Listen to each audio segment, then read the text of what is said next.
now see... Forget it was a tough series. Both clubs riding each other, doing everything to get each other's goat. A Time with Art.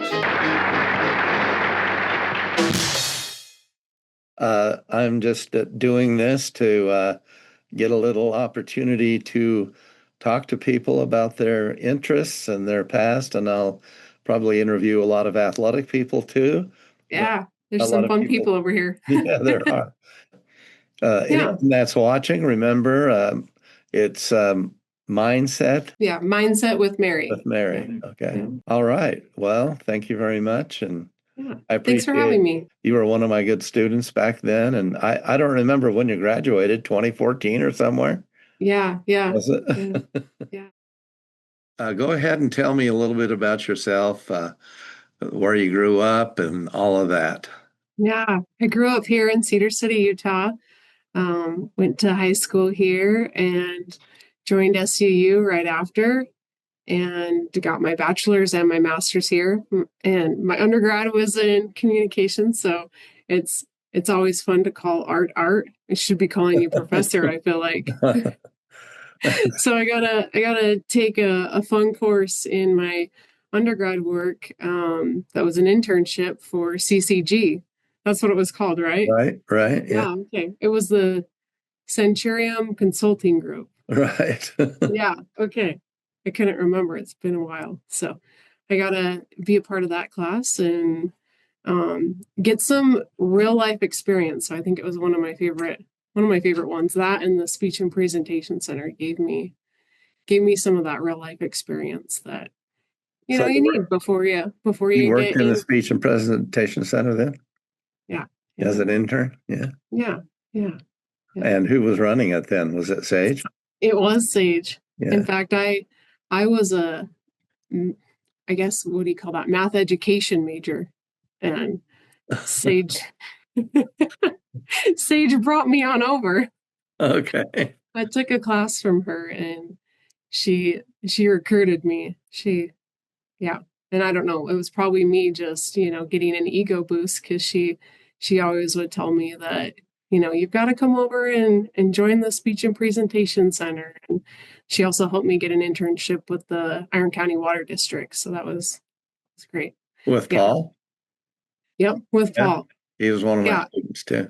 Really? Yeah, that's cool. Paul actually is it leads me right into why I ended up getting my master's in business administration, because working for him, he had his undergrad in communication, and then his graduate and master's, or his master's in business administration. So, and he got that here at SUU also. Yeah, I believe so. I'm not 100% positive, but I thought it was a unique combination. Yeah. And I think it made him really well diverse in what he did. I think a lot of times you go through your business program and you need the communication background. And so I'm very grateful for it. And I do believe it's one of the qualities that, brought me here and was one of the reasons why I was chosen, just with the communication and with that background. Yeah, in the background. Yeah. Well, that's good. So how long have you been in the athletic department now? I've been here since September of 23. So I'm going on to my second year here. Yeah. Okay, good. Well, just kind of sketch out what they have you doing. And I know right now you're in a little period of, the other athletic director, Doug, left, and now Tom Higbee is going to come on and be interim.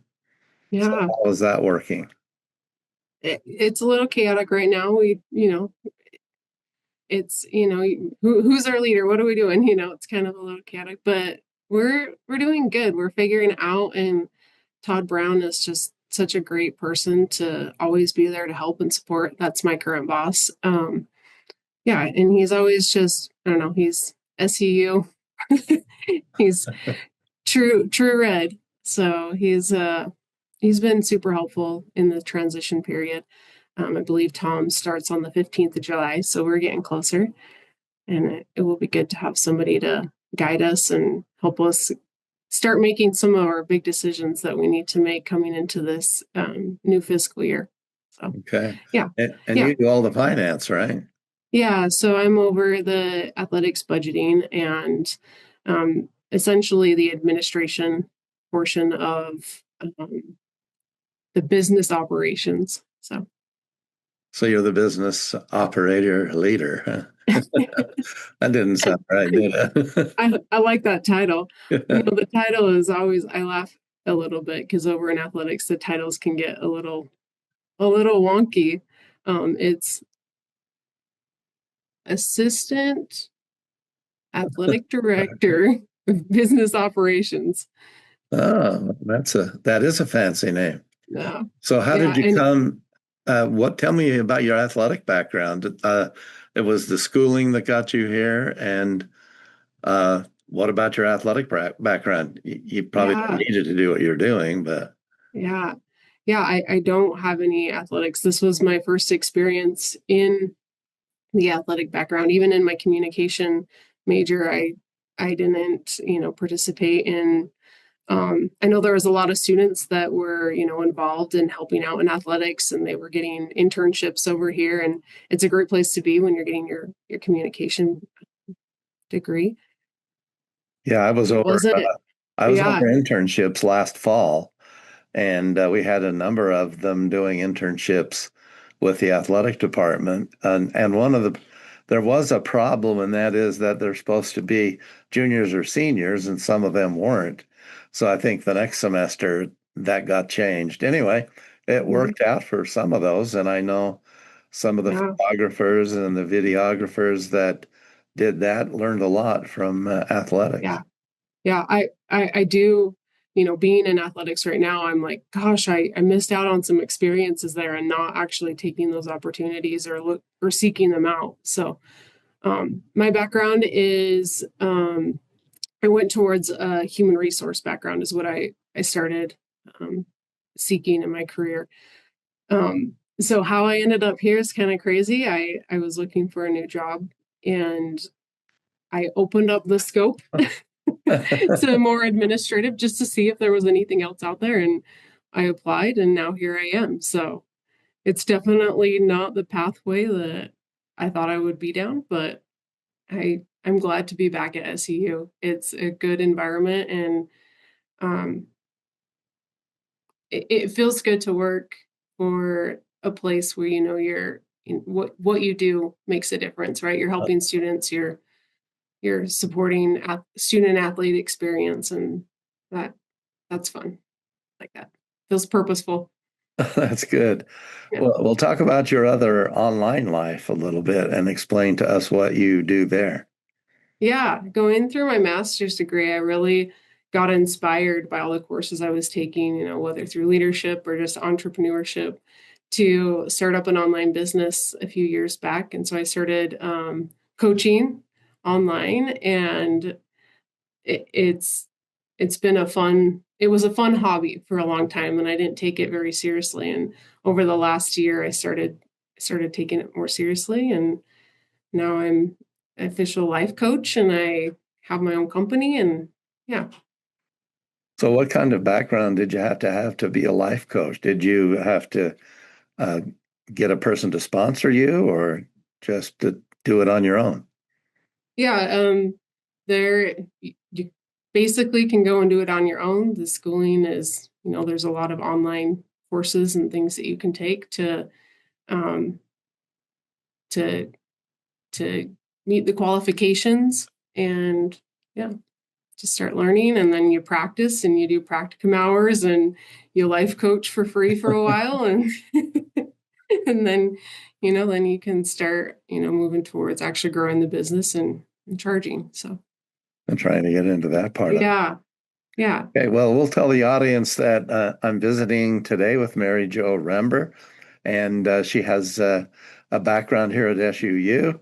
But just to let people know, since we've been going a few minutes now, that that's what we're doing today, and just trying to find out a little bit more about her and her life.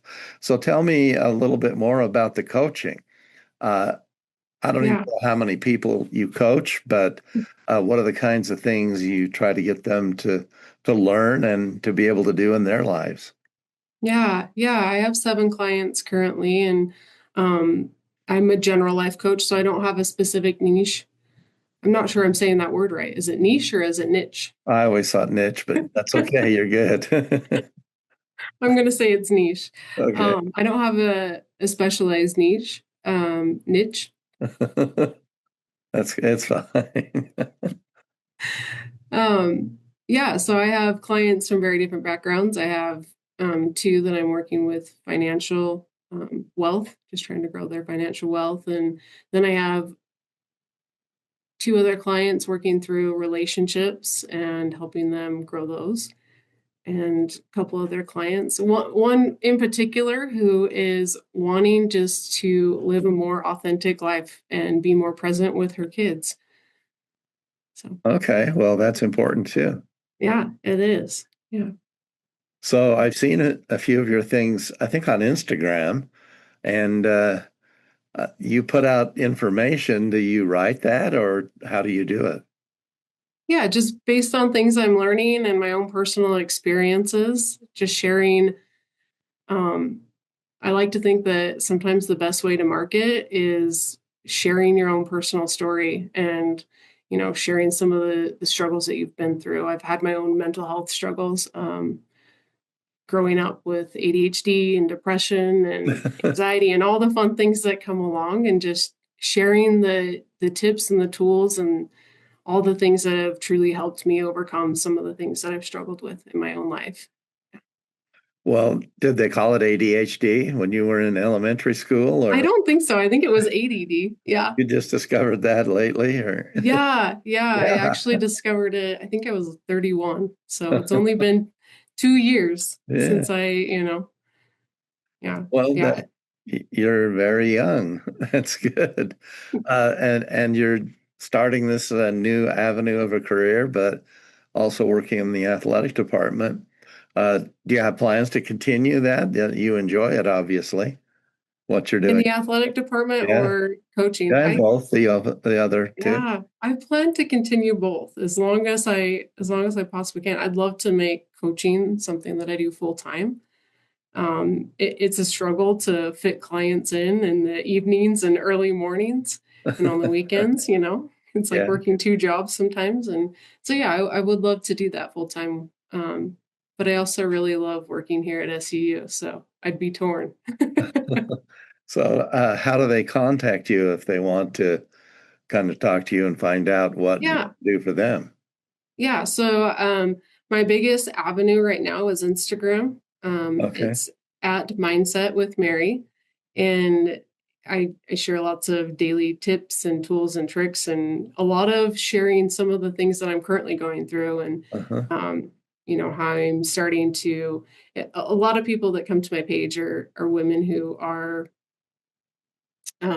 overachievers, high achieving women who, they want to get their life together and start like listening to the goals and dreams that they've been wanting to follow for a long time. And so they come to the page for that. And so there's lots of tips and tricks and things to help there. And then also I offer a free coaching call. So if somebody's interested in wanting to know how life coaching can help, Yeah. they're able to do a free coaching call and get a a mini sneak peek of what it would look like and what the program looks like. Yeah. Okay, well, that's interesting. What are some of the things you specifically do with some of your clients that you can tell us? You don't need to get into anything Yeah. personal, but I know that might help people too and say, well, wow, I need that. I need to do that. I would like to get Yeah. life in order. I'm successful, but I want to know how to better my relationships or something like Yeah. that. A lot of times it comes down to just personal worth and seeing your value. I think a lot of us high achievers are go-goers, and we forget to just stop and see how awesome we already are. And we think we, need to keep going and going, and that the next thing is actually going to be the thing that makes us feel worthy. Yeah. And it never is. It's an internal belief. And so the process that I take my clients through is the first step is really just looking at getting clear of what it is you truly want. Because a lot of times the goals and dreams that we have come from our external environment, right? Like our Right. parents told Yeah. us that we needed to follow this pathway. And so we're following this pathway. And everyone says that you need to go and get, this. I know that my parents were always like, you've got to go to school and you got to do all these things. And that was a journey that I definitely wanted to go down, and I'm grateful for. But there's a lot of people who followed paths for a long time from just based on what they thought they should do versus what they truly want to do. So really just getting clear on what it is that you want and starting to develop your self concept and tuning back into who you really are. And then the next step is to really start to learn the mindset tools and the life coaching tools that really help you learn how to manage your mind and, kind of get out of your head, because our brains are wired for survival. And so they oftentimes, or our brains often are blocking us from the things that we truly want. Even just the simple things like, wanting to ask for a promotion and feeling scared to do that because Yeah, because for it is sure. scary, and so our minds will do this crazy thing where it tries to play tricks on us and make us feel like we shouldn't ask.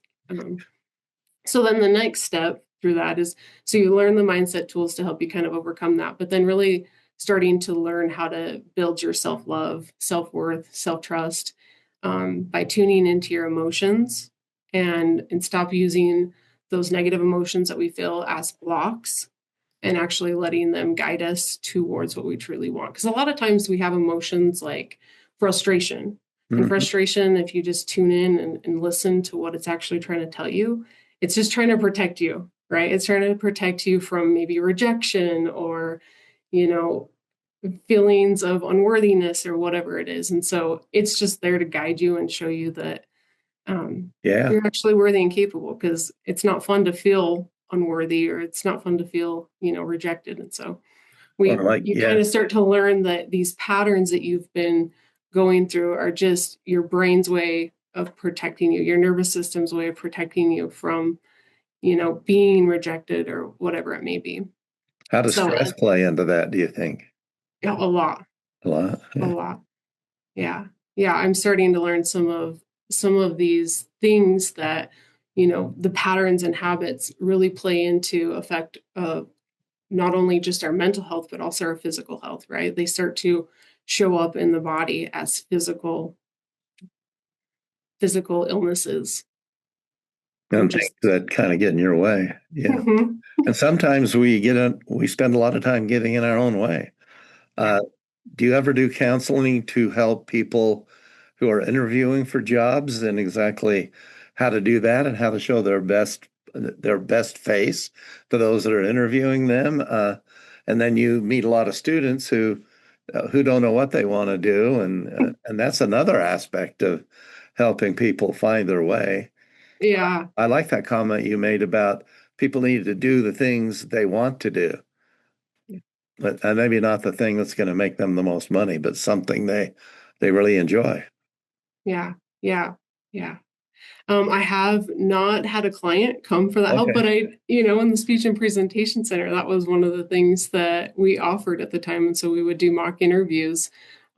It's been a long time, but I would love to take somebody through that process, because interviews are scary, right? Like your Yeah. brain goes into fight or flight. And so the ability to learn how to calm your nerves Right. and work with your mind.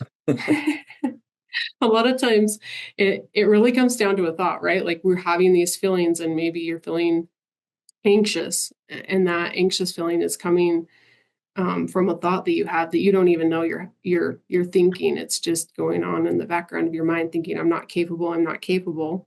And so you feel anxious. And so if you're going into an interview thinking I'm not capable, you're going to feel anxious. And the way you show up when you're feeling anxious is going to be a lot different than if you were thinking I am capable Right. and then feeling confident. And when you're in the emotion of confidence, you're definitely going to show up different in that interview. Well, you probably had a lot of mentors on your way to what you're Yeah. doing now. Uh, did you talk to some of the other coaches or uh, talk to them, take notes, and try to learn what they do? And Yeah, I do my that own. work. Yeah, I do my own coaching. I've coached with multiple different coaches throughout the last few years. So Uh-huh. one of them being, her name is the Mindset Babe. It is Okay. her tag. And she has been extremely helpful in just, taking me through her own process and her steps that she's gone through. And so, yeah, I've taken a lot of notes from her, and a lot of what I've learned comes from her. Currently working with a local, I believe she's from Utah. Her name's Amanda Clark. She doesn't Okay. live in Utah anymore, but yeah, she does a lot of like somatic, I think it's called somatic therapy is what it is. So I'm learning a lot about that, and even going and taking a certification on that as well. So Oh, that sounds fun. And yeah. I think that's true. How about your undergraduate education? How has that helped you? You mentioned Yeah. the Speech and Presentation Center, and we still have that, but now it's located in the Braithwaite building, and it's not where it was. In fact, that building was torn down not long ago to Yeah. I build think a new addition to the business building. it's a great resource too. In fact, I need to get over there and and catch up on some of the new advancements in technology as far as presentations go, because I often use I use Canva to create presentations for different master classes and things that I've done. So I need to get over there and give those See what students they're some real using. life experience, huh? Yeah, yeah. So and I'll just start with Sage Platt. She probably was one of the first people I've ever had tell me, like, you have so much potential to do whatever it is that you want. And I don't think I've ever had anyone tell me that in my entire life. So I'm going to school to get my degree in math education. That is cool. Yeah. And, I take one communication class because it's required. And this just amazing human being makes me feel, like I said, kind of an ego boost. Well, we Yeah, all need that from time to time, yeah, maybe a lot yeah. more than we get. That's true. So definitely kind of sparked some inspiration, and made me feel like I was more capable than I thought I was. So then I definitely turned down the pathway of communication. So there was Sage Platt. Jonathan Okay. Hallman was Yeah, also helping out in the presentation center. I actually never did have a class from him. He was, I believe he was going through graduate school at the he time. was. Yeah. And yeah, and he did that and worked at the Speech and Presentation Center. And then one of the professors got ill, and he and Sage teamed up and taught some of the classes for me when I was the chair of the Yeah. communications department. And they both did a great job. And Sage was here for a long time. Jonathan came to this he's not old, but a little later in his life, and has found out, I think, that he really loves to do this education gig, right? And Yeah. he does a Yeah. great job at it, no doubt He about did. that. Yeah. Yeah. Yeah. When in fact, it was the same year I graduated with my undergrad, I called Jonathan up and said, "Hey, I need somebody to marry me and my husband." And he did So, it. Yeah? yeah. And he did so good. You know how oftentimes those wedding receptions, you're sitting through there and it's like the heat of the day and you're like, oh, and they go so long. But no, he kept it short, sweet, and simple. And yeah, definitely had his degree in communication. That's true. Well, Yeah. And then wedding day is a taking, big day. People should take notes and try to remember some of the things that happen that are monumental in your life.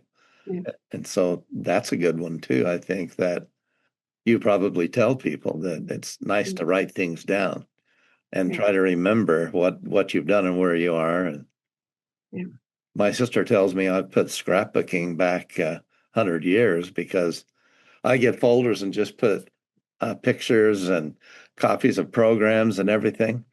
And it's so disorganized. I hate to admit that, but yeah, but it's fun because once in a while I'll pull one out and look at it and take a little jog down memory lane. And I think that also, speaking of mental health, helps people yeah, to become a little more here in the present now, and looking at the things that they've done and how much yeah, happiness that brought, because it does give you a kind of a remembrance. The things you remember are really important, aren't they? You yeah, probably talk yeah, about that in your coaching. yeah, yeah, Yeah. yeah. I like that. Yes, I often go through photo books. It's fun to do that. And yeah. Yeah. Nowadays you have, I put everything onto Google Photos and then it'll create photo books because I'm not a scrapbooker, that's for sure. Well, like I said, mine aren't very organized, but I have a lot of books. And sometimes when the kids or grandkids are there, I'll actually pull one out and have them look at it. And I'm not so sure they're interested, but They will, there yeah. will come a time, right? Yeah. Yeah. I'm Yeah, super grateful that my grandparents both did that. So that's yeah. great. Yeah. Well, I know you have a lot of potential, and doing this coaching is going to be something that turns out to be a fabulous thing for you in your life. So that's great. Yeah. Yeah, it has been. It's very fulfilling, and oftentimes I'll tell my clients, make sure you're celebrating yourself because we're told to be humble, right? Right. We're taught that we need to be humble and not brag about the things, but to really start training your mind to see the positive and see the things that you've already overcome and how awesome you already are, and start believing that so that you can feel that way, right? Feel the confidence in that. Is to celebrate yourself, and in coaching I'll find myself celebrating them, and so it's just a really good feeling overall. So Okay, well, Mary, we're happy to have had you on the program today. I'm just doing this to get a little opportunity to talk to people about their interests and their past, and I'll probably interview a lot of athletic people too, but yeah, a there's lot some of fun people, people over here. yeah, there are, and a lot of good ones too, aren't? Yeah. And now we're back in the big sky, so that's a step. Yeah, I'm excited. Yeah, Yeah. it'll work out financially, maybe a little better. What do you think? Yeah, I can see myself being a little less stressed here and there. Okay, well, that's good. Yeah. But I'd like to thank you and taking your time and doing this. And Yeah. anyone that's watching, remember, it's mindset Yeah, mindset with Mary. with Yeah. Mary. Okay. Yeah. Yeah. All right. Well, thank you very much, and Yeah. I Thanks for appreciate. having me. Yeah, and you were one of my good students back then, and I don't remember when you graduated, 2014 or somewhere, Yeah, yeah. was it? Yeah. Yeah.